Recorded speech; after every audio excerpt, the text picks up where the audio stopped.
Welcome everybody to Cinema Royale. I am Travis Hobson of PunchdrunKritics.com, and this week, this is an episode I like to call the Snyder House Rules. Snyder. I'm talking two movies with connections to Zack Snyder. One is, of course, his film Rebel Moon Part One, A Child of Fire, and then the last movie of the DCEU, the official end of the Snyderverse. It's gone after Aquaman and the Lost Kingdom. And joining me to talk about that is my homie, JoeBlow.com, Chris Bumbray. What's up, Chris? Hey man, how you doing? I'm good, man. Good. Happy to talk with you about these two We did a team. We Snyder-related did it. movies. Toot our own horn. We did a team up review of the Iron Claw on Joe Blow Originals, and it's like 115,000 now or something like that in Wow, terms of views. that's Pretty good. amazing. That's amazing, man. Yeah, it's pretty That's good. really awesome. I'm really happy about that. Yeah, I've been tooting my own horn about that too. So, but like fine. maybe now we'll get Zac Efron because the publicist was like, "Whoa, shit, that's actually a lot more than we thought." And it's like, yeah, no kidding. I told you this was a big movie for us. Exactly. Exactly. Yeah. Yeah. Give I us knew it. I knew it was going to do really well. I knew that it was going to be huge. I've been telling people for months that this would be a massive movie for Joe Blow, for the Joe Blow audience, and yeah, sure enough, it is. absolutely. It's doing good for Punch Drunk Critics audience too. And all the comments are like, "This is the first movie I've wanted to see in a long time." The Bon Erics, ba ba ba ba ba. It sounds exactly like what I want to see. So they need to be doubling down on marketing that towards like the fanboys. They really do. Absolutely. Yeah. Absolutely. It's been funny watching professional wrestling over the last week because Devon Eric's been all over it. Oh, nice. Whether it's WWE, they've been showing a lot of Iron Claw trailers during the show, Hmm. and promos during the show. And then when AEW, the Von Erichs were actually on AEW Dynamite, or AEW Rampage last week.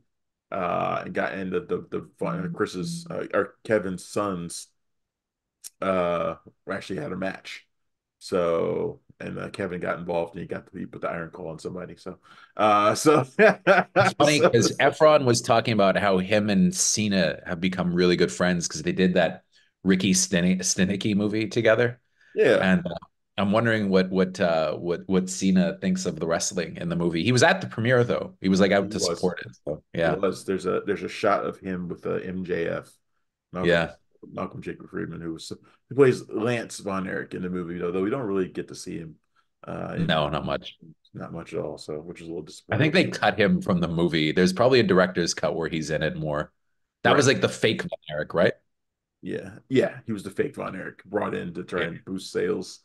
But let's talk about a couple Snyder movies here. Let's start with Rebel Moon, The Child of Fire, which from what I heard was going to end up on your top five of 2023. Is the reports I was getting after Sure. the screening in Montreal. Can you No, it confirm? didn't screen in Montreal. I didn't. It never actually screened in Montreal. Funny enough, Okay. we didn't get a screening of it. I got to see it in L.A. They flew me Can you down for it, which can you confirm or deny that this movie is in your top five of it's 2023? not in my top five. The more cynical among us may say I was the more cynical among us, such as you, may say that I was somewhat influenced by my trip to Los I would Angeles. never suggest that a veteran Uh, film critic like you could be seduced in such a way. yes, but no, I mean, it's funny because so when I saw it, okay, I saw it in a bubble, which a lot of people don't see these movies in. Okay. So when you saw it, the word was already out, right? People had really given it kind of a negative review. Yeah. In New York, I think the screening must have been a shit show because they're all the kind of New York cynical critics who were probably pissed off they weren't invited to the premiere, probably like mocking the movie from the get-go. And Right. it was probably a nightmare, that screening. And I do feel the negativity that came from that and came from some of those early screenings really did have an effect on other critics. I don't think this movie, people are talking about how it's one of the worst movies of the year and stuff. I don't think it's that bad. I think it's very entertaining. I watched it in a bubble and I was thoroughly entertained from beginning to end. Is it an amazing movie? No, it's derivative for sure. It's Star Wars meets the Magnificent Seven or Battle Beyond the Stars. Right. And there are whole sequences that are lifted. That said, I mean, it moved fast and I was very entertained by the beginning. And I don't know why people are calling it ugly. Like I think it was a really well photographed movie from as far I as don't I'm have concerned. a problem with the way the movie looks, other than the Yeah. fact that Zack Snyder hasn't updated his style at all. No, he's got a look and he's Like, not interested in yeah, changing it. he's really not, and I kind of wish he would because I think some of his movies would benefit from it. Um, I actually do think it's one of the worst movies of the year. Right, so, I mean, this surprises me because I'm in general a fan of Zack Snyder. Like I Yeah. like a lot of his work, even some of that stuff. I low key think the Owls of Ga'Hoole is a quiet masterpiece that people just don't have never even seen. Like I love I've that, never. and but I think his strength is in making popcorn movies. Like I think Dawn Yeah. of the Dead and Army of the Dead are fantastic. Um, I think Watchmen is a masterpiece too. But it's when he gets self serious Yeah. that I think he runs into problems. I think that's the problem that he has with Rebel Moon. I think because for people who don't know, Rebel Moon started out as a pitch to Lucasfilm to be a Star Wars movie influenced by Akira Kurosawa's Seven Samurai. It takes a lot of influences, but mainly from that, I think. Well, And and I think also just I think more the Magnificent Seven remake from 1960 than even the Seven Samurai, okay. because The there basic are plot whole line characters of that kind of the walk out basic of that plot movie. line of recruiting strangers to help a town, a village in need is the basic plot line. It's the first time I've seen that plot line used where I didn't like the movie. Like I love Mm. that story, Yeah. but I feel like when the movie got rejected and Lucasfilm turned it down, that Snyder basically just used everything exactly the same and just changed the names. Like he just Oh, changed. oh, for sure. Oh, for sure. I mean, Because look, the I mean, movie yeah. starts off, the movie makes a lot of assumptions. Like it just explains, it doesn't really explain stuff. It just kind of mentions stuff. Yeah, And you like, know I'm what's just, going on. and you're like, what? And you're like, what is happening? And I thought it was deliberate the way the movie starts, kind of throwing you into the midst of like this narration, explaining stuff. The slow pan from the ship down to the planet, just like A New Hope, and you're just kind of like, okay, we get it. You know, you're going to be taking a lot of Star Wars from this, and that's fine. You know, whatever. But the problem I ran into was that one, it is self-serious. I don't recall a single time where I laughed in the entire movie. I don't think it's a funny movie at all, No, it's which not. these kinds of space operas need some humor to lighten the mood, and there's absolutely none. And also, I found all the characters really bland. Mm. And I went into this really wanting to like it because I want Zack Snyder to have like this. I think he's better suited to creating his own original universes than trying to work within the framework that somebody else has designed. Like I just don't think that's where his strength is at. I think that was proven by the DCEU, and I think he making his own stuff is where he needs to be. I just don't think this movie played out the way it probably should have.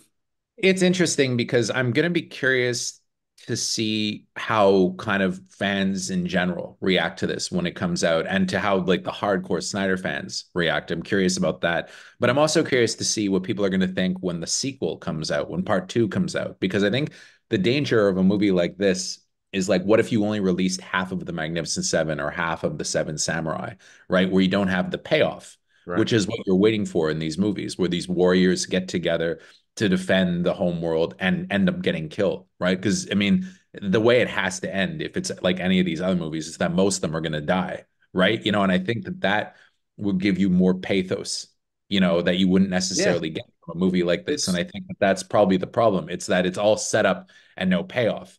And I think right. that he probably was maybe too ambitious for his own good by deciding to make a two-part movie. It might have been better if he had done it as a 2.5 hour film, and one movie where it has that whole that and make it like an epic. And it's I think, surprised that he didn't because he says Netflix didn't yeah. hold him back from doing anything that he wanted. So I'm surprised that he didn't make that Well, decision. he makes Oh yeah. long movies though. That's his style. That's what he wanted to do, right? I mean, he We wanted know there's an Justice League, R-rated extended cut that's coming. which is like 3 hours, and that's one part. Like there's a 6 hour version of these two movies together, I'm sure. Nuts. You Fucking know, miserable. well, I mean, it's the same thing Based as off this Justice one, League. that sounds miserable. Based off this. Maybe it's better though. I don't know, but It it's might like be. it's one. And I mean, I found, his Justice League that was 4 hours was a Yeah, significant improvement. it was a significant improvement. Absolutely There was. was something about Snyder's movies, though, I have to say, where I do find I get myself kind of caught up in them, right? Which I don't necessarily do in a lot of other directors' movies. I think because he does stuff, people say his movies are dumb, but I would prefer to say that they're direct, right? They're very direct and they're very basic, and I Nuance think, isn't Zack Snyder's strength, nor is it the no, strength of the writers that he runs with, like Shea I, Hatton and Kurt Johnstad. These are the yeah, guys who like gave you 300. Like, there's not a lot of nuance I don't to think you the need stuff that they that write, and though. there's nothing wrong with that. It's just I think it doesn't work when you're trying to make a grand sort of sweeping movie like this. It doesn't always work. He makes kind of old-fashioned, simple good versus evil stories, and it's one of those things like the characters are very coded, in this movie. Like it's very easy to, the guy who's going to betray them, it's pretty simple to figure out who it's going to be, like right from the beginning. If you don't know, you're a fucking idiot. Like I'm Right. just okay, I have to be going a little too far. But seriously, like it is kind it's kind it's I mean, it's so, but then, it's funny because you look at something like A New Hope and you wonder how that would fare if it came out now. Like I could see kind of the snooty critics in New York It would get hammered because trashing. a lot of the problems that are in this movie are in A New Hope also, Yeah, just exactly. They would trash it, with much more charming characters and more interesting story attached to them. I don't know. I just feel like people are very cynical about these types of movies nowadays. And you can't, I don't think this is the case for you, but I think that a lot of other critics out there went in with an axe to grind against Snyder because they just don't like him. And I think that he really kind of provokes that in a lot of people, Absolutely. and to me, like it's weird because when I was at the premiere at LA and it was going around afterwards, and I was asking people what they thought. It seemed like everybody really enjoyed it, right? But then you see the reviews the next morning, and it's like, oh, everybody fucking hated it. And it's because I feel like people get caught up in this wave and they decide to go and nobody wants to go against the grain to some extent, and I'm not saying that that's the case for you because I don't think it is Yeah. because I've seen Well, I you mean, go and against to the be grain in other fair, ways. Snyder makes it difficult to champion his movies sometimes. Like, Well, even if you sure. want to like this movie, and like I said, I went into it wanting to like it, when so much of it is so obviously cribbed from other things, and the Yeah. characters are just so flat, and like they're all just kind of cool, like that's like their basic thing. Like they don't really have much else to them personality wise. He makes it very difficult to champion his movies, even if you want to, But you you know. see, I think Tough. though that there were things that I liked about it though was that I found that the characters, particularly Sofia Boutella's character, are physically vulnerable. When they get into a fight, she's not just going to dominate the villain. You know that there's going to be more of a back and forth and it's going to be more exciting. And I found that the action scenes, even though they rely way too much on slow motion, which is a Zack Snyder trope, I found them for the most part, I didn't know necessarily how they were going to end. She's not invincible. That was the thing I hated about the next movie we were going to talk about, Aquaman, where it's like never for a second do you think that there's anything that's going to happen in this movie that hasn't happened in a million other movies. Whereas in Rebel Moon, at times I was like, oh, maybe this character will die, or maybe this character is going to get their ass kicked, and I thought that was entertaining to me, Right. and I like the fact that you have these reversals, right? Like where the wimp guy, becomes a hero at the end. I like that. I like the whole plot line with the robot, even though there's not enough of it. I mean, Yeah. some of it is very Very easy to little. predict. I mean, some of it is very easy to predict, like, the long lost princess that everybody's talking about. Gee, I wonder who it could be. Like it's like if you don't know, you haven't seen a movie before. Like it's kind of. I was talking about that with Sharonda at the Yeah. party, and she's like, "Jesus, Our colleague Sharonda Williams of can they make it any more obvious who the long lost princess is?" Like, yeah. Yeah. He's so clearly just trying to make his Star Wars here, you know. of course he is, I and know, and it but was fine.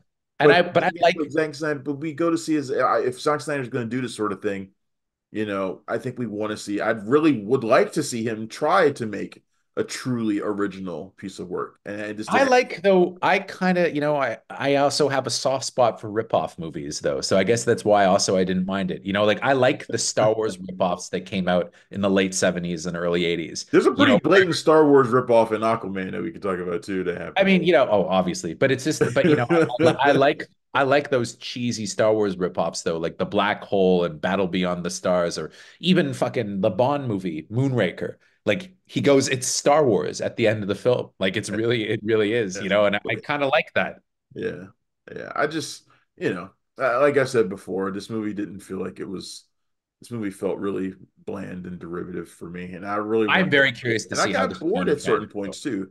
I got bored at certain points too. It's just, it felt kind of sluggish also. Wow, it's funny. So, It wasn't. I mean, I wasn't bored at all. I was really. I was tired and grumpy when I went well, I into it mean, too. I was you had jet that. lagged, No, energized. you had that Netflix per diem in your pocket. You were Yeah, like, you sure. know what, I got this. This. Doesn't go far at the Four Seasons though. I think I had one drink and that was about it. And then you probably had one of their one of their little flunkies sitting right next to you, as you were watching it, like, oh, you like Eh? the movie? Huh? Yeah. Huh? Yeah. Huh? Huh? Huh? Huh? Huh? Huh? Yeah. My so our the guy that we didn't have review Aquaman 2 is because Jimmy Yeah. he saw it on Monday and he said that Jason Momoa literally came and sat down beside him for like 15 minutes of the movie. And it was like, is that laughing. Ah! And he's like, how can I fucking give it a review now? Like I feel like betraying them if he gives it. Right. It's like I don't want to review this anymore.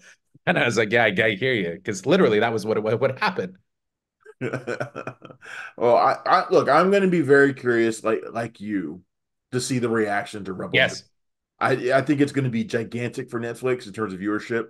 Yeah. So the way I've been dealing with this is I think it'll probably be a gigantic hit for them. That we'll get to see part two. Jack Snyder will get to do whatever he wants with the franchise, whether it gets good reviews or not. And obviously, it's already not. It's getting the worst reviews of his career, which is saying something because he made Sucker Punch. Yeah. So which is historically atrocious in terms of like critical reviews. But but so it's getting killed out there, but I think his fans will support it. And I look, I want to see what he does with the next one. I really do. Sure. If I wanted to say, do I want to watch Rebel Moon Part One again? My quick answer is no, I don't. You won't watch the R-rated, the Snyder cut? That sounds really miserable, especially after listening to his description of it being like this totally different movie. It's like he says this about every movie, man. He says He this all does. the time. This all the time. Although, I mean, in certain cases it's true, but I don't know. He's like Ridley Scott, though. I find like he just can't stop tinkering with his movies. The thing is, though, Ridley Scott, the director's cuts always are better than the theatrical versions, pretty much every time. Yeah, for the most part, yeah, it's true. Yeah. So Zack Snyder just not always good. Well, although the Watchmen extended cut is better. Well, Uh, and I think the Batman v Superman cut is significantly better too. yeah, I agree with that too. Mhm. All right, so I don't recommend Rebel Moon Part One. Chris Bumbray does recommend it.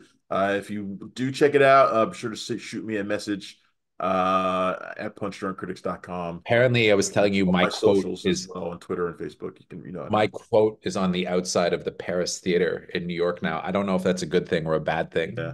It's I like one mean, of those things.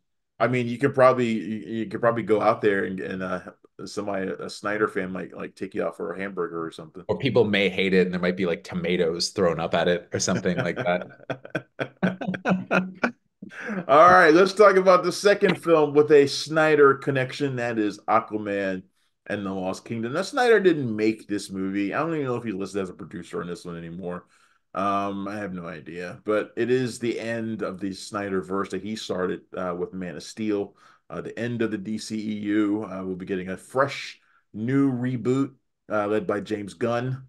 Why Um, will we? I don't know though. It's one of those things. Like I'm kind of wondering if this is actually ever going to happen. Like he's kind of, he's. I think at most we're going to get one movie, and that'll probably be it. I I really mean, don't think it's going to I become. don't want to turn to a full discussion of what our expectations are of the DCU, because I'm like I've said before that if Superman Legacy fails, the whole thing's over before it Yeah, starts. it is, So and I mean, I was talking about Aquaman. I was writing my review. There have been three different regimes at Warner Brothers throughout the production of this movie. Yep. And three times things have completely changed. Yep.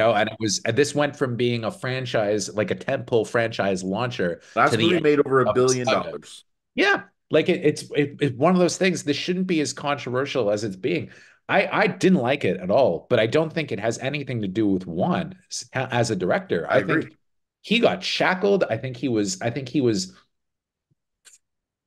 there's probably a version of this movie that he made that was good. You can And watch this movie and tell where things were dropped, oh cut, yeah, reshaped, retooled, rewritten. You can just watch it and see it and feel it and just like, what is happening right now with this movie? based It on the just, needs of whatever regime was in charge of the studio that yeah, week, yeah, right? And unfortunately. this is the gun version. This is the one where we're done with the DCEU. There was another version where it was, oh, we're setting up Michael Keaton's Batman as the Nick Fury of the DC. Oh no, now it's going to be Ben Affleck, and now there's no Batman. Oh wait, we need to shuffle off Amber Heard for a while.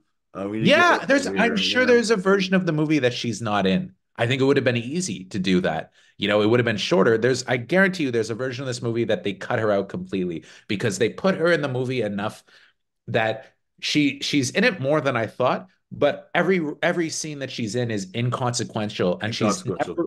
Yeah, she's almost she's never got on. reaction shots, expository dialogue. You know, she gets written out, she gets hurt, written out for a while. You know, she makes a couple rescues that anyone else could have done it.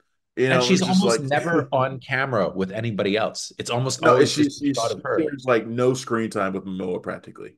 Yeah, they have a Like, kiss. That's about it. Like it feels like they were never really on set together because they yeah, cut to like her, it's like you Vin know. Diesel and The Rock in Fate of the Yeah. Furious. Like you just don't see him, and it's like, all right. Well, I mean, the reports were that they had no chemistry and that they weren't getting along. So I guess this explains this shows why. I But mean, I don't know but why they didn't just cut her out then completely because it's weird having her in it. Like it they would could have have been had the much character killed weirder to off. it would have been much weirder to not have her in it. That's why. And it just would have looked so crazy because she was literally the co-lead of the first movie. Yeah. The whole movie's a And I liked her in the first movie too. I look, did. I'm a champion for Amber Heard for obvious reasons. I think she's amazing, Yeah, but super hot. Yeah, of course. Yeah. I mean, Yeah. I'll watch Drive Angry 1,000 times in a row for her in that movie. Yeah. But but and she's got red hair in this movie too. I mean, Yeah. come on. But it would have been so weird to not have her be in the movie at all. But her scenes are just they're so minor Yeah, they and have they don't nothing to do with matter. the rest. It's super, super inconsequential stuff. Yeah. And there was a lot missing from this, though, one in the last movie, he made exactly the kind of cheesy, fun movie that you expect, and it just like random shit. Like, And it felt they're so different from the DCU, which was really grim and kind of somber and morose for so long. Aquaman felt like, whoa, this actually is really kind of fun. breath of fresh air. There's Yeah, not even any beefcake shots of Momoa. Like, he never gets his shirt off in the movie. Like, that was right. He to me, that doesn't. was like, There's the scene where he what? gets like the new suit, and you're like, well, that was designed to be very flattering to his shape. Yeah, But but you that's never it. actually see him shirtless That's it. though. Like it's kind of, Yeah, that I think you need those beefcake shots in a movie like this though. You get it from yeah. Patrick Wilson, you don't get it from him, and it's kind of, but that's it though. Like everything is just so safe and Maybe they they're do trying the to say because he's a father that he has a dad bod now, so he doesn't show it off. the thing that I hate also about these superhero movies now is I hate the little catching up with Aquaman voiceover where he's like, "Oh, things really have changed in the last couple of years." They do this in every movie now. Like Beginning of the beginning Ant-Man of and the Aquaman and the Lost Kingdom reminded me of like a Mark Wahlberg like family comedy. But they Like it do was that like in really every movie silly. now, though. Dude, they do it. They did it in Ant-Man and the Wasp: Quantumania. They did it in Thor: Love and Thunder. They do it. They do it in The Flash. They do it in Shazam. It's always this kind of like, oh, catching up with me when the family comedy, like, ha ha ha. Yeah. Like it's fun being a superhero, and then it's just so unoriginal and so Yeah, by the it really numbers. is. It really is. And Like I the wonder funny thing how is they often. did all that and there's like no connection to anything that he's ever done before this. Like there's no mention of the Justice League. He's been out in the public. Yeah. No, and it's like there's no connection to any of it. It's Yeah, like they know who he is already, and it's this weird thing where it's like nobody knows who he is again, and it's right. just That's why it was weird. you know Honestly, I could imagine how defeated Juan must feel now, though, by this whole process. I bet you he could not wait to fucking finish this thing and wash his hands of it and be done. And to go and do he's going to do some quirky but awesome horror movie next, probably. You know, it's if I feel like this was for him like doing the Fast and Furious movies. Like, they wanted him back for Fate of the Furious and they wanted him back for every movie they wanted to go back to him. And he's like, fuck it. No, it's awful. It's soul crushing. Yeah, Why am I going to deal with Vin Diesel? yeah, And I'll bet it was a similar experience. I think he had an easy time with Momoa because I don't think he's necessarily egotistical, but I think he probably had a hell of a time with the studio and all these notes nonstop where he made a movie that made $1 billion. He knows how to do something like this, and they just wouldn't get out of his way. yep. No, this is one No? of those movies. And for those who don't know the plot is really basic. Who cares? I know the plot is simple. It's basic. It's stupid, but it's Black Manta played by Yahya Abdul-Mateen. Uh, Who sucks this time? He was so cool in the last movie, but then yeah, they gave him the worst dialogue, and it's like, man, you stole his throne and his woman? Damn. I Like, that know. was so And that I lame. don't know who wrote that scene, but it felt like a scene that was brought in from another movie by a different writer Oh, and he because the was character's so incredibly different like the rest of the way. It's like who wrote that part? It's and like he was somebody so cool in the it's like first a movie. writer from What's Happening came over and like wrote Yeah. and like sat in for the writer for like during lunch break and like And wrote that in I there feel and like he nobody must have saw been like, am I supposed to read this shit? Like it's kind of like, and he was so cool in the first movie. Like that was such a star-making role for him, right? Yeah, And now it's like the guy, poor fucking guy. Randall Parks, his comedy he's was awful so packed on. in this. Uh, He's awful in this. Nicole Uh, Kidman looked like she was there for a day to collect the Nicole paycheck. Kidman looked like she didn't know what she was doing there. I As love that she's playing Patrick Wilson's mom. They're like about a year or two age apart in age. They look at this like brother and sister. So speaking of that, I took a friend to go see this is totally off subject, but I took a friend to go see It's a Wonderful Life. She had never seen it before. Yeah. And so we, we watched it and I was like in the beginning, I was like, just track how old Jimmy Stewart is, like, and the people and how old he is compared to the people around him. Like he's Yeah. hanging out with all these people, all these kids that are like half his age, and they're trying to convince us like he's just about to go to college. At And the I'm like, sock hop that dude is 40. It's like, that dude's like 40, got wrinkles and shit. with this like Letterman sweater and stuff like that. Yeah, we're at the sock hop. Gosh, let's Right. take Robbie out for a spin. And it's like yeah, the worst ever movie for that though with Jimmy Stewart is The Man Who Shot Liberty Valance. Yes. He plays this law school student who's in the West for the first time at like 53. Right. And he looks like he's a guy who smoked and drank and killed people in World War II. He's weathered. He looks Right. old. He looks like he's in his 60s. And it's like, wow, just out of law school. Gee whiz. Exactly. Exactly. So Man, bad. I It's recommend like, what anybody the you've never fuck? actually sat down and watched It's a Wonderful Life all the way through, just do it. It's Oh, so it's great. I mean, it's great. It it's is look, great. it's Yeah. still a great Yeah, of movie, but it's course. Yeah. also really unintentionally funny. Like Of course. Yeah. We can look it's at it. We can super laugh at funny. it. We can laugh at it, but it's also, it's a classic for a reason too. Like it works. It Yeah. does its job on you, and I'm sure it was very Yeah. provocative for the 40s. I mean, also, 70 years later, things are a little different, but it's just the It's theme still resonates though. poor spinster Mary is just so funny. Oh, Anyway. at like 29. This unfuckable hag. I know. She got Never gonna get missed her chance to get married at 19, so now she's doomed for the rest of her trench life. coat and glasses and works at a library. It's like Yeah, yeah. Jesus Christ. Like make It's like, Donna Reed look like she's 70 years old over here. yeah, and she's supposed to be like by the timeline, she's be like 28, I like it's know. already By, five by kids. My friend, she burst out laughing at at an old maid Mary. I always found though that Pottersville looked a lot more fun than Bedford Falls, though. I think I'd rather live in Pottersville. It looked a lot more fun. Yeah, you're in the jazz bar, the guy's playing jazz, smoking the cigar. Beep, beep, beep, beep. Yeah. It's like they're having a great time. Like this looks like a fun place. Bedford Yeah. Falls. Jeez. Yeah. The least wholesome version was much better.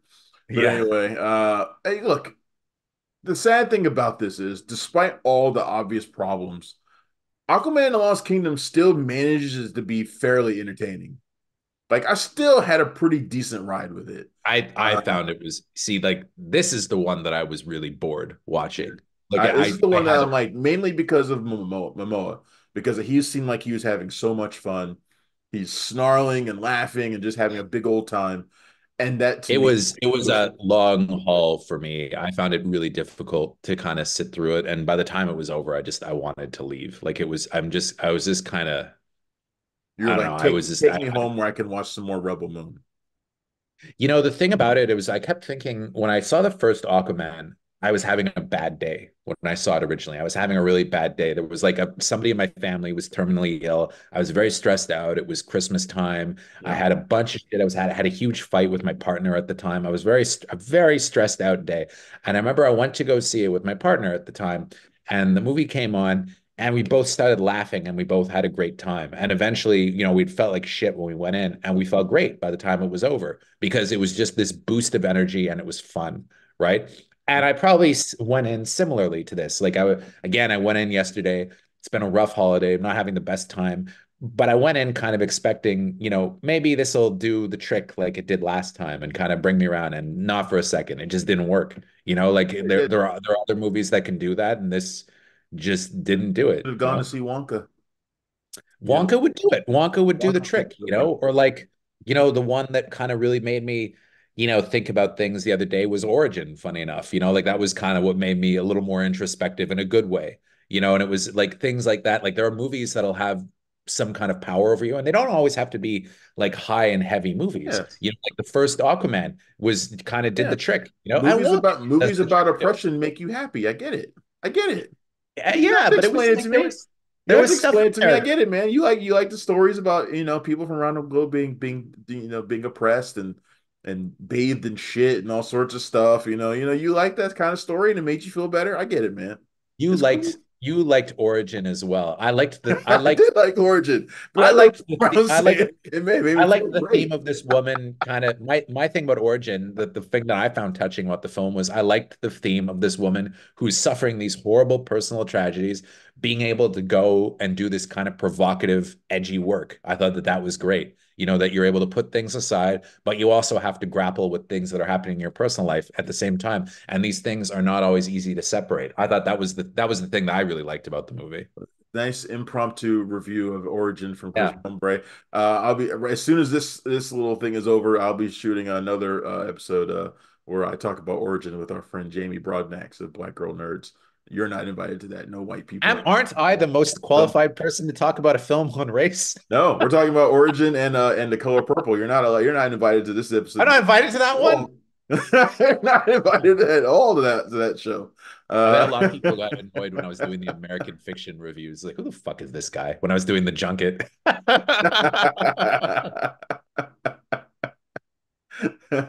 Yeah, they just sent me an email yesterday wanting to use some of my quotes for American Fiction. I'm like, yeah, please Oh, go. nice. So I love that movie. So That's another movie though that you can watch, and you know it's that one though. That one's entertaining in the way that like a conventional like a comedy would be too, where you can have a really good time watching that movie, and it has the weightier themes that you can chew on for sure. But I think there's also a lot of pure entertainment value worked into that film as yeah, well, that's the like a thing. James That's L. the thing. Brooks movie, like a good James L. Brooks movie That's the almost. thing You know? about American Fiction that I love about it is that it's so many different things. It's not just one Yeah, thing. It's a lot of things. And I got to meet Jeffrey Wright, which is like bucket list stuff right there. yeah, I patterned my look on Jeffrey Wright a little bit. I like the Yeah, way I can see that. I love the way he looked in American Fiction. I was like, oh yeah, as a guy, he's got style. I think that's why he liked me in the interview. You just need to give yourself a cool middle name. You can't be Monk, Thelonious Monk Ellison. You got to be something Monk. else. Chris Bum. something Bumbray. I don't know what it would be. Bum. Just call me Bum. It's Bum. That's Chris a cool. Chris Cast Bumbray or something. Anyway. Now, okay, so we talked about Rebel Moon and Aquaman. I think we have polar opposite views on like both movies. Whereas you recommend Rebel Moon, whereas I don't. Well, I think you and I though can share the notion though that if anybody's going to go see like a big movie that's opening on a lot of screens this weekend, go see the Iron Claw. Like that's the one to Yeah, go to. That's the one. go see that. Go see the Iron Claw if you're really aching to see something big on the big screen. Go see that. Um, there's so much. This being Christmas week, there's so much stuff out right now. There are a lot of good movies out, but it's not like it was in recent years where it's like the big blockbusters that everybody's going to go see. Like I feel like a lot of the blockbusters aren't going to do well. I think Wonka is going to do shockingly well over the holidays. Yep, And I think that's going to end up being a blockbuster, kind of like the last Hunger Games was, where you didn't really necessarily see it coming, and then it had really good legs. that came out on digital like today. Yeah, which is weird because it's still making It's money still in making money in theaters. theaters, which And I was I always surprised when find I it turned on my strange they do TV and that. saw it, and I was like, "What?" I Um, always find it weird that they do that, but like but Wonka, I it think, isn't really for some of the bigger films. It hasn't really hurt them. Like yeah, Barbie was in theaters and digital for ages, and just kept making money. It didn't matter. yeah, it's And true. kind of Mario was like that too. It just didn't hurt them. Yeah. Oh God, So I think that's what they're so much thinking of. money. But Yeah, it, no. but there are a lot of good movies out. I think you just need to look for them a little bit more than you maybe haven't in recent years. Like American Fiction, Color Purple is a really good. Iron Claw is amazing. You know, Migration. I'm not even on my radar. I saw I'm on my I way saw to it. see It's fine. anyone but you though. I'm literally going to see that as soon as we're done. Yeah, Cortland watched that for us last night. They didn't Oh yeah. screen it for us here in DC. It's I don't getting know. very bad reviews. Yeah, she said she did not like it at It's all. too bad because that guy Will Gluck, Easy A is a great movie. Will Gluck is usually pretty reliable. I mean, didn't he do Yeah. one of the uh Jesus Christ. Friends with Benefits or one of Yes, them. he did one of those movies. He did one of And them. he I think did it was fun. Fired Up too, the movie with the 30-year-old cheerleaders, which I kind of liked. I liked Fired Up. He also did Annie, Oh, Annie, yeah. the Annie one with Kaban Wallace from Forgot about Beast of that Southern one. Wild.